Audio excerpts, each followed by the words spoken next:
ಮಹೇಶ್ ತೆಂಗಿನಕಾಯಿ ಅವರು ಇವತ್ತು ನಮ್ಮ ಜೊತೆಗಿದ್ದಾರೆ. ಅವರನ್ನ ಕಾರ್ಯಕ್ರಮಕ್ಕೆ ಸ್ವಾಗತ ಮಾಡೋಣ. ಸರ್, ಕಾರ್ಯಕ್ರಮಕ್ಕೆ ತಮಗೆ ಸ್ವಾಗತ. ತಮ್ಮ ರಾಜಕೀಯ ಕ್ಷೇತ್ರದಲ್ಲಿ ಯಾರು ಪ್ರೇರಣೆಯಾಗಿದ್ದಾರೆ? ಇವತ್ತೇನಾದ್ರೂ ಒಂದು ಕಲ್ಲನ್ನ ಮೂರ್ತಿಯಾಗಿ ಕಟ್ಟಿರ್ತಕ್ಕಂಥದ್ದು ಯಾರು ಅದು ಸಂಘ ಮತ್ತು ಬಿಜೆಪಿಗೆ ಸಲ್ಲುತ್ತದೆ ಅನ್ನೋದು ಸ್ಪಷ್ಟ ಇದೆ.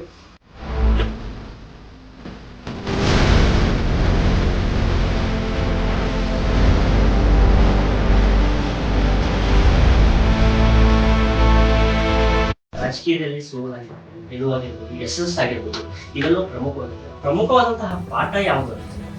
ರಾಜಕಾರಣದಲ್ಲಿ ಯಾವಾಗ್ಲೂ ಎಲ್ಲಾ ರೀತಿಯಾಗಿರ್ತಕ್ಕಂಥ ಮಜಲುಗಳನ್ನ ನಾವು ಕಾಣ್ತೀವಿ. ಬಹಳ ಎತ್ತರಕ್ಕೆ ಹೋಗಿರ್ತೀವಿ, ಅಷ್ಟೇ ಕೆಳಗಡೆನ ಬೀಳುವಂತ ಅನೇಕ ಸಂಗತಿಗಳು ಬರ್ತಾವ.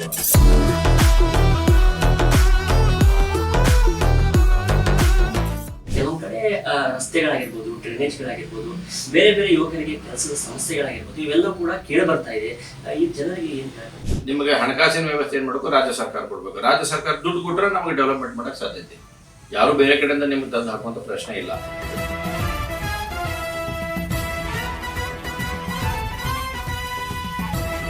ಒಬ್ಬ ಜನಪ್ರತಿನಿಧಿಯಾಗಿ ವಿಧಾನಸಭೆ ಅಧಿವೇಶನದಲ್ಲಿ ನಿಂತು ನನ್ನ ಕ್ಷೇತ್ರದ ಬಗ್ಗೆ, ಕೇವಲ ನನ್ನ ಕ್ಷೇತ್ರ ಅನ್ನೋಂಥದ್ದಲ್ಲ, ಇಡೀ ನಮ್ಮ ಉತ್ತರ ಕರ್ನಾಟಕದ ಬಗ್ಗೆ ಸಾಕಷ್ಟು ವಿಷಯಗಳನ್ನು ನಾವು ಮಾತಾಡುವಂತ ಪ್ರಯತ್ನ ಮಾಡಿವಿ. ಸರ್ಕಾರದ ಹಗರಣನು ಹೊರಗೆ ತರುವಂತ ಪ್ರಯತ್ನ ಮಾಡಿದ್ವಿ.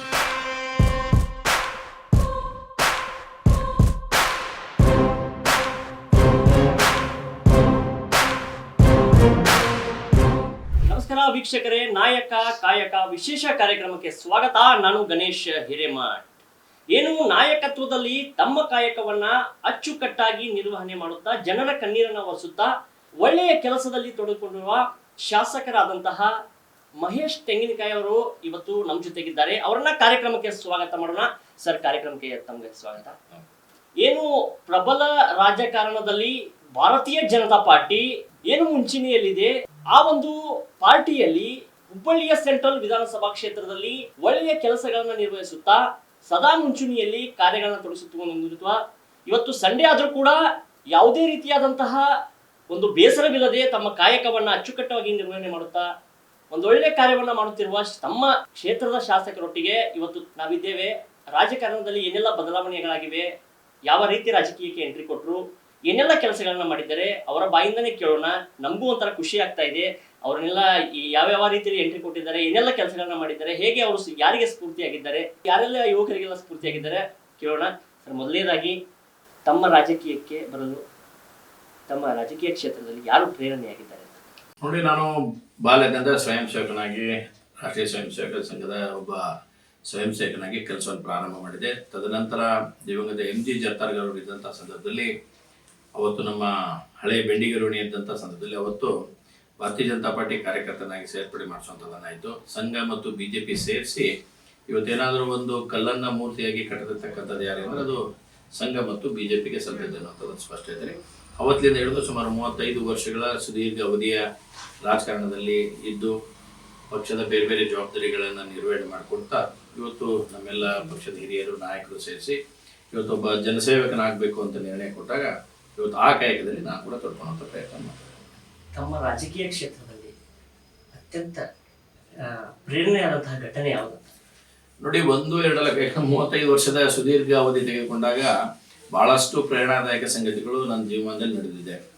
ನಮ್ಮ ಅಯೋಧ್ಯೆ ರಾಮ ಮಂದಿರ ಹೋರಾಟದಿಂದ ಹಿಡ್ಕೊಂಡು ಹುಬ್ಬಳ್ಳಿ ಕಿತ್ತೂರಾಣಿ ಚೆನ್ನಮ್ಮ ಮೈದಾನ ಹೋರಾಟ ಹಿಡ್ಕೊಂಡು ಹೀಗೆ ಹಲವಾರು ಹೋರಾಟಗಳನ್ನು ನಾವು ನೋಡಿದಾಗ ಅವೆಲ್ಲವೂ ಕೂಡ ಅವಿಸ್ಮರಣೀಯವಾಗಿರ್ತಕ್ಕಂಥದ್ದು. ಮತ್ತು ಒಬ್ಬ ವ್ಯಕ್ತಿಯನ್ನ ಒಬ್ಬ ಪಾರ್ಟಿಯಲ್ಲಿ ಗುರುತಿಸಿ ಅವರನ್ನ ಕಾರ್ಯಕ್ಕೆ ತೊಡಗಿಸ್ತಕ್ಕಂಥ ಕೆಲಸವನ್ನು ಆ ದಿನದಿಂದ ಹಿಡಿದು ಈ ದಿನದವರೆಗೂ ಕೂಡ ಸಾಕಷ್ಟು ವಿಷಯಗಳು ನನಗೆ ಬಂದಿದ್ದಾವೆ. ಅವೇ ಇವತ್ತೆಲ್ಲ ಪ್ರೇರಣೆ ಆಗೋ ಮುಖಾಂತರ ಇಷ್ಟು ದೊಡ್ಡ ರಾಜಕೀಯ ಪಕ್ಷವಾಗಿರ್ತಕ್ಕಂಥ ಜಗತ್ತಿಗೆ ನಂಬರ್ 1 ಪಾರ್ಟಿ, ಕರ್ನಾಟಕಕ್ಕೆ ಅತ್ಯಮೂಲ್ಯವಾಗಿರ್ತಕ್ಕಂಥ ಕೊಡುಗೆ ಕೊಟ್ಟಿರ್ತಕ್ಕಂಥ ಪಾರ್ಟಿ ಭಾರತೀಯ ಜನತಾ ಪಾರ್ಟಿಯ ಕಾರ್ಯಕರ್ತ ಅನ್ನೋದೇ ಅದಕ್ಕಿಂತ ದೊಡ್ಡ ಹೆಮ್ಮೆ ಯಾವುದೂ ಇಲ್ಲ. ಮುಖ್ಯವಾಗಿ ರಾಜಕೀಯದಲ್ಲಿ ಸೋಲಾಗಿರ್ಬೋದು, ಗೆಲುವಾಗಿರ್ಬೋದು, ಯಶಸ್ಸಾಗಿರ್ಬೋದು, ಇವೆಲ್ಲವೂ ಪ್ರಮುಖವಾದಂತಹ ಪಾಠ ಯಾವುದು?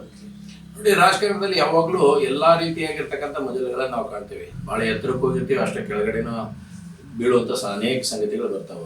ಅವೆಲ್ಲವನ್ನು ಕೂಡ ಸಮನಾಗಿ ಸ್ವೀಕರಿಸ್ತಕ್ಕಂಥ ಒಂದು ಮನೋಭಾವನೆ ಒಬ್ಬ ಕಾರ್ಯಕರ್ತನಲ್ಲಿ ಇತ್ತಂತಂದ್ರೆ ಯಾವಾಗಲೂ ಕೂಡ ಯಶಸ್ಸನ್ನು ಕಂಡೇ ಕಾಣ್ತಾನೆ. ಅದರೊಳಗೆ ಯಾವುದೇ ರೀತಿಯಾದಂಥ ಸೆಕೆಂಡ್ ಒಪಿನಿಯನ್ ಅನ್ನೋದಿಲ್ಲ. ನಾನು ಯುವ ಮೋರ್ಚಾದ ರಾಜ್ಯ ಉಪಾಧ್ಯಕ್ಷ ಆಗಿದ್ದಂಥ ಸಂದರ್ಭದಲ್ಲಿ ರಾಜ್ಯ ಅಧ್ಯಕ್ಷ ಮಾಡ್ತಾರ ಅಂತಂದ್ರೆ ಯುವ ಮೋರ್ಚಾ ಅಂತ ಹೇಳಿದ್ರು. ಬಟ್ ನಾನೇನು ಕೇಳಿಲ್ಲ, ಹೇಳಿದ್ದಿಲ್ಲ. ಬಟ್ ಆ ಪೀರಿಯಡ್ನಲ್ಲಿ ಏನಾಯ್ತಂದ್ರೆ ಏನೂ ಮಾಡಲಿಲ್ಲ. ವಾಪಸ್ ಸೀದಾ ಕೆಳಗಡೆ ಬಿಡುವಂಥ ಕೆಲಸ ಆಯ್ತು. ಆದರೆ ನಾವು ಯಾವ ಎದೆಗುಂದತಕ್ಕಂಥ ಕೆಲಸ ಮಾಡಲಿಲ್ಲ. ಒಬ್ಬ ಕಾರ್ಯಕರ್ತರ ಎಲ್ಲವೂ ಮಜೆ ಆಕವು, ಆದ್ರೆ ಕಾರ್ಯಕರ್ತ ಅನ್ನುವಂಥದ್ದು ಯಾವಾಗೂ ಮಜೆ ಆಗಲ್ಲ. ಹೀಗಾಗಿ ಕಾರ್ಯಕರ್ತನಾಗಿ ನಾವು ಅನೇಕ ಕೆಲಸ ಕಾರ್ಯಗಳನ್ನು ಮಾಡ್ತಾ ಹೋದಾಗ ಪಕ್ಷ ಡೆಫಿನೆಟ್ಲಿ ಗುರುತಿಸುತ್ತೆ. ಪಾರ್ಟಿಯಲ್ಲಿ ಇರ್ತಾರ, ಈಗ ನಮ್ಮ ನಾಯಕರಾಗಿರ್ತಕ್ಕಂಥ ನಮ್ಮ ಪ್ರಹ್ಲಾದ್ ಜೋಶಿ ಇದ್ದಾರೆ, ರಾಜ್ಯದಲ್ಲಿ ಅನೇಕ ನಾಯಕರಿದ್ದಾರೆ, ರಾಷ್ಟ್ರ ಮಟ್ಟದಲ್ಲಿ ನಾಯಕರಿದ್ದಾರೆ. ಅವರೆಲ್ಲ ಗುರುತಿಸಿ ಬೇರೆ ಬೇರೆ ಕೆಲಸಗಳಲ್ಲಿ ಹಿಂದೆ ದಿವಂಗತ ಅನಂತಕುಮಾರ್ ಅವರಾಗಲಿ, ಸನ್ಮಾನ್ಯ ಯಡಿಯೂರಪ್ಪನವರಾಗಲಿ, ಈ ರೀತಿ ಎಲ್ಲರೂ ಕೂಡ ಇಲ್ಲಿ ಗುರುತಿಸಿ ಕೆಲಸ ಕಾರ್ಯಗಳನ್ನು ತೊಡಗಿಸಿ ಅನೇಕ ಕೆಲಸಗಳನ್ನು ಹಚ್ಚುವಂಥದ್ದು ಕೊಟ್ಟಿದ್ರು. ಅವೆಲ್ಲ ಕೆಲಸ ಮಾಡ್ತಾ ಇವತ್ತು ಈ ಹಂತಕ್ಕೆ ಬಂದಿಲ್ಲ ಅಂತ ನಮ್ದಾಗಿದೆ. ಈಗ ರಾಜಕೀಯ ಮತ್ತು ಕುಟುಂಬ ಜೀವನ ಹೇಗೆ ಬ್ಯಾಲೆನ್ಸ್ ಮಾಡ್ತೀರಾ, ಈಗ ಸಮತೋಲನ ಹೇಗೆ ಮಾಡ್ತೀರಾ? ನೋಡಿ, ರಾಜಕಾರಣದಾಗ ಬಂದಾಗ ಇದೊಂದು ಬಹಳ ದೊಡ್ಡದಾಗಿರ್ತಕ್ಕಂಥ ಯಕ್ಷ ಪ್ರಶ್ನೆ. ಇದು ನಿಜವಾಗ್ಲೂ ಕೂಡ ಎಲ್ಲಾ ರಾಜಕಾರಣಿಗಳಿಗೆ ಇದ್ದಿದ್ದ ಸಮಸ್ಯೆ. ಬಟ್ ಅದರಲ್ಲಿ ಕೂಡ ನಾವು ಯಾವಾಗ ಈ ಫೀಲ್ಡ್ ಅನ್ನ ಸೆಲೆಕ್ಷನ್ ಮಾಡ್ಕೊಂಡಿರ್ತೀವಿ, ಚಾಯ್ಸ್ ನಮ್ದಾಗಿರುತ್ತೆ, ಹೆಚ್ಚಿನ ಸಮಯವನ್ನು ನಾವು ಜನಪ್ರತಿನಿಧಿಯಾಗಿ ಜನರಿಗೆ ಕೊಡ್ತಕ್ಕಂಥ ವಿಷಯ ನಮ್ದು ಇರುತ್ತೆ. ವಾರದಲ್ಲಿ 6 ದಿವಸಗಳನ್ನ ನಮ್ಮ ಜನರಿಗೆ ಕೊಟ್ರೆ ಒಂದು ಅರ್ಧ ದಿವಸ, ಒಂದು 2-3 ತಾಸು ಮನೆಯವರಿಗೂ ಕೊಡುವಂಥ ಕೆಲಸವನ್ನು ಕೂಡ ಪ್ರಯತ್ನ ಮಾಡಿ ಅದರಲ್ಲಿ ಹೊಂದಿಸ್ಕೊಂಡು ಹೋಗುವಂಥ ವ್ಯವಸ್ಥೆ ಮಾಡ್ಕೋಬೇಕು ನಾವು ಅಷ್ಟೇ. ಈಗ ಚುನಾವಣಾ ಸಂದರ್ಭದಲ್ಲಿ ನಿಮ್ಮ ಮತದಾರರಿಗೆ ಒಂದು ಗ್ಯಾರಂಟಿಯನ್ನು ಕೊಟ್ಟಿದ್ದೀರಿ, ನಾ ಈ ರೀತಿ ಕೆಲಸ ಮಾಡ್ತೀನಿ ಅಂತ ಹೇಳಿ ಒಂದು ಮಾತನ್ನ ಕೊಟ್ಟಿದ್ದೀರಿ.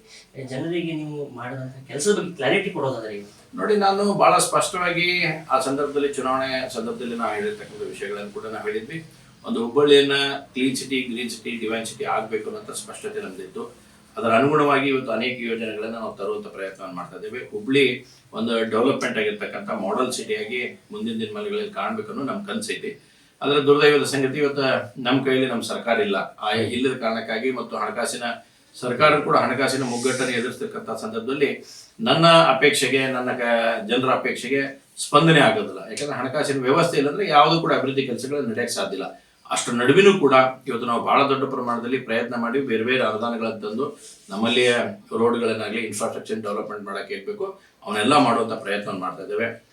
ಮಾನ್ಯ ಕೇಂದ್ರ ಸಚಿವರಾಗಿರ್ತಕ್ಕಂಥ ಪ್ರಹ್ಲಾದ್ ಜೋಶಿ ಅವ್ರ ಜೊತೆ ಹೋಗಿ ಗಡ್ಕರಿ ಅವರಿಗೆ ಕೂಡ ಭೇಟಿಗೆ ಬಂದಿದ್ದೇವೆ. ಯಾಕಂದ್ರೆ ನಮಗೆ ಅಡಿಷನಲ್ ಫಂಡ್ ಏನಾರು ಕೊಡ್ರಿ ಅಂತೇಳಿ ಅವರು ಕೂಡ ಆಶ್ವಾಸನೆ ಕೊಟ್ಟಾರ. ಮುಂದಿನ ದಿನಮಾನಗಳಲ್ಲಿ ಹೆಂಗೆ ಅನ್ಸುತ್ತೆ, ಇನ್ನೊಂದು 5-6 ತಿಂಗಳ ಒಳಗಡೆ ಬಹಳ ಒಳ್ಳೆ ರೀತಿಯ ಡೆವಲಪ್ಮೆಂಟ್ ಹುಬ್ಳಿಯಲ್ಲಿ ನಮ್ಗೆ ಕಾಣ್ಲಿಕ್ಕೆ ಸಿಗುತ್ತೆ ಸರ್. ಡೆವಲಪ್ಮೆಂಟ್ ಬಗ್ಗೆ ಹೇಳಿದ್ರೆ ಕೆಲವೊಂದು ಕಡೆ ರಸ್ತೆಗಳಾಗಿರ್ಬೋದು, ಡ್ರೈನೇಜ್ಗಳಾಗಿರ್ಬೋದು, ಬೇರೆ ಬೇರೆ ಯುವಕರಿಗೆ ಕೆಲಸದ ಸಮಸ್ಯೆಗಳಾಗಿರ್ಬೋದು, ಇವೆಲ್ಲ ಕೂಡ ಕೇಳಿ ಬರ್ತಾ ಇದೆ. ಈ ಜನರಿಗೆ ಏನು ನೋಡಿ, ಒಂದು ಬಹಳ ಸ್ಪಷ್ಟ, ಇವತ್ತು ಜನಪ್ರತಿನಿಧಿಯಾಗಿ 2.5 ವರ್ಷ ಅವಧಿಯಲ್ಲಿ ನಂದಾಯಿತು.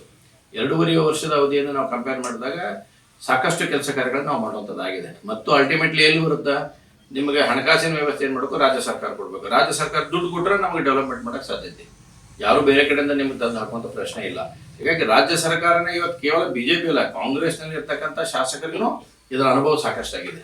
ಹೀಗಾಗಿ ಆ ಕಾರಣಕ್ಕಾಗಿ ಇವತ್ತು ಅಭಿವೃದ್ಧಿ ಕುಂಠಿತಾಗಿದೆ. ನಾನು ಕಳೆದ 8 ಅಧಿವೇಶನದಲ್ಲಿ ಕೂಡ ನಮ್ಮ ಹುಬ್ಳಿಗೆ ಸಂಬಂಧಪಟ್ಟಿರ್ತಕ್ಕಂಥ ಅನೇಕ ವಿಷಯಗಳ ಬಗ್ಗೆ ಸ್ಪಷ್ಟವಾಗಿರ್ತಕ್ಕಂಥ ಚರ್ಚೆ ಮಾಡೀನಿ. ಸನ್ಮಾನ್ಯ ಮಂತ್ರಿಗಳಿಗೆ ಕಳೆದ ಅಧಿವೇಶನದಲ್ಲಿ ಸ್ಪಷ್ಟ ಹೇಳಿದೆ, ನಮ್ದು MJN ಅಂತ ಸುಮಾರು 40 ಕೋಟಿ ರೂಪಾಯಿ ಅಷ್ಟು ವರ್ಕ್ ನಂಗೆ ಹುಬ್ಳಿಗೆ ಬಂದಿದೆ.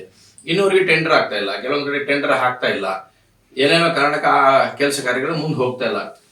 ಒಬ್ಬ ಜನಪ್ರತಿನಿಧಿಯಾಗಿ ವಿಧಾನಸಭೆ ಅಧಿವೇಶನದಲ್ಲಿ ನಿಂತು ನನ್ನ ಕ್ಷೇತ್ರದ ಬಗ್ಗೆ, ಕೇವಲ ನನ್ನ ಕ್ಷೇತ್ರ ಅನ್ನೋಂಥದ್ದಲ್ಲ, ಇಡೀ ನಮ್ಮ ಉತ್ತರ ಕರ್ನಾಟಕದ ಬಗ್ಗೆ ಸಾಕಷ್ಟು ವಿಷಯಗಳನ್ನು ನಾವು ಮಾತಾಡುವಂಥ ಪ್ರಯತ್ನ ಮಾಡಿದ್ವಿ. ಸರ್ಕಾರದ ಹಗರಣನು ಹೊರಗೆ ತರುವಂಥ ಪ್ರಯತ್ನ ಮಾಡಿದ್ವಿ.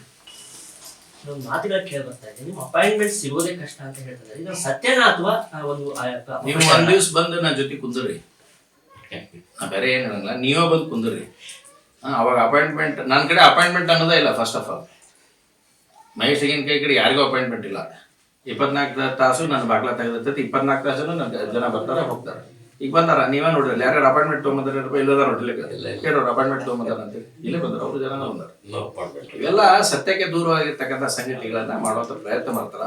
ನಾನೊಬ್ಬ ಕಾರ್ಯಕರ್ತನಾಗಿ ಬೆಳೆದು ಬಂದೀನಿ. ಕಾರ್ಯಕರ್ತರ ನೋವು ನಲಿವು ಏನು ಅಂತ ನಮ್ಗೆ ಗೊತ್ತೈತಿ. ಹೀಗಾಗಿ ಅವೆಲ್ಲ ಸುಳ್ಳು ಸುದ್ದಿಗಳನ್ನು ಮಾಡುವಂಥ ಪ್ರಯತ್ನ ಅವಶ್ಯಕತೆ ಇಲ್ಲ. ಈಗ ರಾಜ್ಯ ಹಾಗೂ ಕೇಂದ್ರ ಸರ್ಕಾರದ ಕೆಲವೊಂದಿಷ್ಟು ಯೋಜನೆಗಳಿದ್ದಾವೆ, ಅವು ಜನರಿಗೆ ತಲುಪಿಸುವಂತ ಕೆಲಸ ಯಾವ ರೀತಿ ಮಾಡ್ತಾ ಇದ್ದೀರಿ? ನೋಡಿ, ನಮ್ಮ ಕಾರ್ಯಾಲಯದಿಂದ ಈ ರೀತಿಯಾಗಿರ್ತಕ್ಕಂಥ ಅನೇಕ ಯೋಜನೆಗಳು ಬಂದಂಥ ಸಂದರ್ಭದಲ್ಲಿ ಅವನ್ನ ಸಂಪೂರ್ಣವಾಗಿ ನಾವು ಮಾಡುವಂಥದ್ದಾಗುತ್ತೆ. ಇವತ್ತು ರಾಜ್ಯ ಸರ್ಕಾರದ ಅನೇಕ ಯೋಜನೆಗಳು ಬಂದಾಗ ನಮ್ಮೆಲ್ಲ ಗ್ರೂಪ್ಗಳಲ್ಲಿ ಹಾಕಿ ಅದಕ್ಕೆ ಸಂಪೂರ್ಣವಾಗಿರ್ತಂಥ ಮಾಹಿತಿಯನ್ನು ಒದಗಿಸಿ, ನಿಮ್ಗೆ ಏನಾದರೂ ಕೊರತೆ ಇದ್ರೆ ಬಂದು ನೀವು ಸಂಪರ್ಕ ಮಾಡಿರೋಂಥಕ್ಕಂಥದ್ದನ್ನು ನಮ್ಮ ಕಾರ್ಯಾಲಯಕ್ಕೆ ನಾವು ಮಾಡುವಂಥದ್ದಾಗುತ್ತೆ. ನಮ್ಮ ಎಲ್ಲ ಪಕ್ಷದ ಕಾರ್ಯಕರ್ತರಿಗೂ ಕೂಡ ನಾವು ತಿಳಿಸುವಂಥ ಕೆಲಸ ಮಾಡ್ತೀವಿ. ಜನ ಸಾಕಷ್ಟು ಬೇಕು. ಈಗ ನಾಳೆ ಬಹುಶಃ ಇವತ್ತು ನಾಳೆ ನಾನು ಇಟ್ಕೊಂಡಿದ್ದೀನಿ, ಸುಮಾರು ಒಂದು 25-30 ರಾಟಿ ಕೊಡಾಕತ್ತೀವಿ. ಅವೆಲ್ಲ ನಮ್ಮ ಕಡೆಯಿಂದ ಹೋಗಿ ಬಂದಾಗಿದ್ವಲ್ಲ, ಆ ರೀತಿ ತಿಳಿಸಿ ಕೆಲಸ ಮಾಡುವಂಥ ಪ್ರಯತ್ನ. ಈಗ ಮಹಿಳೆಯರ ಸುರಕ್ಷತೆ ಬಗ್ಗೆ ಆಗಿರ್ಬೋದು, ಉದ್ಯೋಗದ ಬಗ್ಗೆ ಹೇಳಿದ್ವಿ, ಇದ್ರ ಬಗ್ಗೆ ಏನಾದರೂ ಹೊಸ ಯೋಜನೆ ಏನಾದರೂ ನಿಮ್ಮ ಕಡೆ? ನೋಡಿ, ಇವತ್ತು ಬಹಳಷ್ಟು ಯೋಜನೆಗಳಿದ್ದಾವ. ಇವಕ್ಕೆಲ್ಲ ನಾವು ಮುಂದಿನ ದಿನಮಾನಗಳಲ್ಲಿ ಮಹಿಳೆಯರಿಗೆ ಉದ್ಯೋಗವನ್ನು ಕಲ್ಪಿಸಿಕೊಡುವಂಥ ನಿಟ್ಟಿನಲ್ಲಾಗಲಿ ಯುವಕರಿಗೆ ಉದ್ಯೋಗವನ್ನು ಕಲ್ಪಿಸಿಕೊಡುವಂಥ ನಿಟ್ಟಿನಲ್ಲಾಗಲಿ ಸಾಕಷ್ಟು ಪ್ರಯತ್ನವನ್ನು ನಾವು ಮಾಡ್ತಾ ಇದ್ದೇವೆ. ಅಲ್ಟಿಮೇಟ್ಲಿ ಎಲ್ಲ ಊರು ಸುತ್ತು ಬಂದ್ಮೇಲೆ ಎಲ್ಲಿ ನಿಲ್ಲುತ್ತಾ ರಾಜ್ಯ ಸರ್ಕಾರದ ಹಣಕಾಸಿನ ವ್ಯವಸ್ಥೆ, ಅದಿಲ್ಲದೇ ನಿಮ್ಗೆ ಏನೂ ಮಾಡೋಕ್ಕೆ ಸಾಧ್ಯ ಇಲ್ಲ. ಅದು ಮಾಡುವಂಥ ಪ್ರಯತ್ನ ಮಾಡ್ತೀವಿ. ನಮ್ಗೆ ಹೋಪ್ಸ್ ಐತಿ ಬರ್ತಕ್ಕಂಥ ಒಳ್ಳೆ ದಿನಗಳು ಬರ್ತಾವೆ. ಆ ಸಂದರ್ಭದಲ್ಲಿ ಅನೇಕ ಸಮಸ್ಯೆಗಳನ್ನು ಬಗೆಹರಿಸತಕ್ಕಂಥ ಕೆಲಸ ನಾವು ಮಾಡ್ತೀವಿ. ಇನ್ನು 3 ವರ್ಷ ನೀವು ಇದನ್ನ ಮಾಡಿದ್ರಿ, ಕೆಲಸವನ್ನ ಮಾಡಿದ್ರಿ, ಇನ್ನು 2 ವರ್ಷ ಉಳಿದಿದೆ. ಮುಂದಿನ ದಿನಮಾನಗಳಲ್ಲಿ ಮತ್ತೊಂದು ಇನ್ನೊಂದು ಚುನಾವಣೆ ಬಂದ ನಂತರ ನೀವು ಆರಿಸಿ ಬಂದ ಏನೋ ಹೊಸ ಫ್ಯಾಕ್ಟ್ರಿಗಳಾಗಿರ್ಬೋದು, ಬೇರೆ ಬೇರೆ ಉದ್ಯೋಗಗಳಾಗಿರ್ಬೋದು, ಏನೋ ತರುವಂತ ಏನೋ ಯೋಜನೆ ನೋಡಿ. 100% ನಾನು ಇಂಡಸ್ಟ್ರಿ ಡೆವಲಪ್ಮೆಂಟ್ ಮಾಡುವಂಥ ದೃಷ್ಟಿಯಿಂದಾಗಲಿ, ಮಹಿಳೆಯರಿಗೆ ಆರ್ಥಿಕ ಸಬಲೀಕರಣ ಮಾಡುವಂಥದ್ದಾಗಲಿ, ಯುವಕರಿಗೆ ವಿಶೇಷವಾಗಿ ಆದ್ಯತೆಯನ್ನು ಕೊಡ್ತಕ್ಕಂಥದ್ದಾಗಲಿ, ನಾವು ಇವತ್ತು ಕೇವಲ ನನ್ನ ಕಾನ್ಸೆಪ್ಟ್ ಇರೋದು ಜಾಬ್ ಅನ್ನುವಂಥದ್ದು ಹೋಗ್ಬಾರ್ದು. ವಿ ಶುಡ್ ಬಿಕಮ್, ಯಾವ ರೀತಿ ನರೇಂದ್ರ ಮೋದಿ ಅವರ ಕಲ್ಪನೆ ಐತಿ, ನಾನು ಜಾಬಿಗೆ ಹೋಗಿಲ್ಲ, we should become A job creator ಅಂತಕ್ಕಂಥ ಆ ನಿಟ್ಟಿನಲ್ಲಿ ಹಣಕಾಸಿನ ನೆರವನ್ನ ಬೇರೆ ಬೇರೆ ಇಲಾಖೆಯಲ್ಲಿ ಒದಗಿಸಿ ಅವ್ರಿಗೆ ಇನ್ಫ್ರಾಸ್ಟ್ರಕ್ಚರ್ ರೆಡಿ ಮಾಡಿಕೊಟ್ಟು ಅವ್ರಿಗೊಂದು ಉದ್ಯೋಗ ಮಾಡಿದ್ರೆ ಅವರು ಒಂದು 10 ಜನಕ್ಕೆ ಉದ್ಯೋಗ ಕೊಡ್ತಕ್ಕಂಥ ಪ್ರಯತ್ನ ಅಂತ ಆ ರೀತಿಯಾಗಿರ್ತಕ್ಕಂಥ ಕಾನ್ಸೆಪ್ಟ್ಗಳನ್ನ ಬೇರೆ ಬೇರೆ NGOಗಳನ್ನ ಬೇರೆ ಬೇರೆ ಜೊತೆ ನಾವು ಮಾತಾಡ್ತಾ ಇದ್ದೇವೆ. ಅವ್ರು ಮುಂದಿನ ದಿನಮಾನಗಳಲ್ಲಿ ಇಂಪ್ಲಿಮೆಂಟ್ ಮಾಡುವಂಥ ಪ್ರಯತ್ನ ಮಾಡ್ತೀವಿ. ಈಗ ವಿರೋಧ ಪಕ್ಷದ ನಾಯಕರು ಕೆಲವೊಂದು ಟೀಕೆಗಳನ್ನ ಮಾಡ್ತಿರ್ತಾರೆ, ಅವ್ರಿಗೆ ಏನು ಉತ್ತರ ಕೊಡ್ತೀರಾ ಅಂತ ಹೇಳಿ? ಅಲ್ಲ, ವಿರೋಧ ಪಕ್ಷ ನಾವಿದೀವಿ, ಆಡಳಿತ ಪಕ್ಷದವ್ರು ಮಾಡಿದ್ರೆ ಮಾಡ್ಬೇಕು. ಯಾಕಂದ್ರೆ ವಿರೋಧ ಪಕ್ಷದಲ್ಲಿ ನಾವು ಇಲ್ಲ, ವಿರೋಧ ಪಕ್ಷದ ಕೆಲವೊಂದು ಜನಗಳು ಮಾತಾಡ್ತಿರ್ತಾರೆ, ಕ್ಷೇತ್ರದಲ್ಲಿ ಮಾತಾಡ್ತಿರ್ತಾರೆ, ಅಂತವರಿಗೆ ಕೆಲಸ ಮಾಡಿದ್ರು ಕೂಡ ಈ ರೀತಿಯಾದಂತಹ ಆರೋಪಗಳು ಮಾಡ್ತಾರೆ. ಒಂದು ಬಹಳ ಸ್ಪಷ್ಟ ಆಗುತ್ತ, ಯಾರೇ ಆಗಲಿ ಭಗವಂತ ಬಂದ್ರು ಕೂಡ 100% ಸ್ಯಾಟಿಸ್ಫ್ಯಾಕ್ಷನ್ ಮಾಡ್ಕೊಡಕ್ಕೆ ಯಾರಿಗೂ ಸಾಧ್ಯ ಇಲ್ಲ. ಇಟ್ಸ್ ಹೈಲಿ ಇಂಪಾಸಿಬಲ್, ಯಾರಿಗೂ ಮಾಡ್ಕೊಡಕ್ಕಾಗಿಲ್ಲ. 10% 20% ಜನ ಇರೋದ. ಕೆಲವೊಬ್ರು ಟೀಕೆ ಮಾಡ್ಬೇಕಂತ ಇರ್ತಾರ, ಕೆಲವೊಬ್ರು ರಚನಾತ್ಮಕ ಟೀಕೆ ಮಾಡಿದಾಗ ನಾವು 100% ಅಕ್ಸೆಪ್ಟ್ ಮಾಡ್ತೀವಿ, ಅದು ಸರಿ ಮಾಡಕ್ ಪ್ರಯತ್ನ ಮಾಡ್ತೀವಿ. ಟೀಕೆನೇ ನಿಮಗೆ ಮಾಡ್ಬೇಕಂತಿದ್ದಾಗ ನಾವೇನ್ ಮಾಡೋಕ್ಕಾಗಲ್ಲ. ಸರ್, ಕೊನೆಯದಾಗಿ ಶಾಸಕರಾಗಿ ಇಷ್ಟು ಉತ್ಸಾಹಿಯಾಗಿ ಇಷ್ಟು ಆಕ್ಟಿವ್ ಆಗಿ ಒಂದು ಕೆಲಸವನ್ನ ಮಾಡ್ತಾ ಇದ್ದೀರಿ, ಇದಕ್ಕೆ ಏನಂತ ನಿಮ್ಗೆ ಏನಾದ್ರು ಹೇಳ್ತೀರಂತೆ? ನಮ್ಮ ಜನರ ಏನು ನನಗೆ ಇವತ್ತು ಇಷ್ಟು ದೊಡ್ಡ ಪ್ರಮಾಣದಲ್ಲಿ ಆಶೀರ್ವಾದ ಮಾಡ್ಯಾರ, ಆ ಆಶೀರ್ವಾದ ಭಗವಂತನ ಆಶೀರ್ವಾದ, ನಮ್ಮ ನಾಯಕರ ಆಶೀರ್ವಾದದಿಂದ ಇಷ್ಟೆಲ್ಲ ಕೆಲಸ ಕಾರ್ಯಗಳನ್ನು ಮಾಡುತ್ತದನ್ನ ಮಾಡ್ತೀವಿ. ಸರ್, ತಮ್ಮ ಅಮೂಲ್ಯವಾದ ಸಮಯವನ್ನು ನಮ್ಮ ಜೊತೆ ಕಳ್ಕೊಂಡಿದ್ದೀರಿ, ಇಷ್ಟು ಬಿಸಿ ಶೆಡ್ಯೂಲ್ ಅಲ್ಲಿ ತಮ್ಮ ಟೈಮನ್ನು ನಮಗೆ ಕೊಟ್ಟಿದ್ದೀರಿ. ತುಂಬಾ ಅಪಾಯಿಂಟ್ಮೆಂಟ್ ಯಾವುದಿಲ್ಲ, ವಿತೌಟ್ ಅಪಾಯಿಂಟ್ಮೆಂಟ್. ನೋಡಿದ್ರಲ್ಲ ವೀಕ್ಷಕರೇ, ಇದಾಗಿತ್ತು ಶಾಸಕರಾದಂತಹ ಮಹೇಶ್ ತೆಂಗಿನಕಾಯಿ ಅವರ ಮಾತುಗಳು. ನಾವು ಯಾವುದೇ ರೀತಿಯಾದಂತಹ ಆಡಳಿತ ನಮ್ದಿಲ್ಲ, ಮೇಲೆ ರಾಜ್ಯ ಸರ್ಕಾರದಲ್ಲಿ ಸರ್ಕಾರ ಕೂಡ ನಮ್ದಿಲ್ಲ, ಆದ್ರೂ ಕೂಡ ನಾನು ಸಾಕಷ್ಟು ಕೆಲಸಗಳನ್ನ ಮಾಡ್ತೀನಿ.